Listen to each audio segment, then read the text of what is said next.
And we can't forget, Richard, that another American journalist, Stephen Sotloff, his life is hanging in the balance here.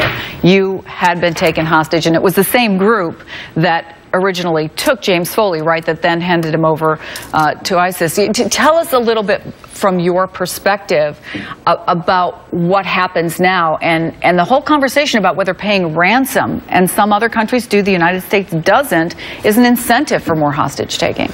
Well, first you mentioned my case. So I was taken hostage in Syria roughly at the same time as James Foley. And 2 years ago, and don't forget that James Foley was executed after being in custody, being terrified, being abused for 2 years.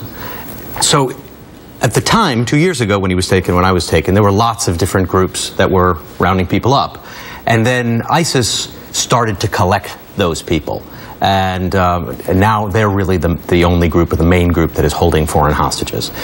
It didn't seem on the negotiation front that ISIS has any real intention of negotiating Americans. It doesn't want to give them up for ransom. In the case for James Foley, it wasn't really seriously negotiating. It was using the Europeans to try and raise between $3 and $5 million a head. That was the going rate.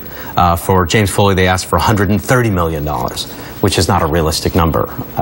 It's like having, saying, you want to sell him? Well, if you pay this, you can buy him.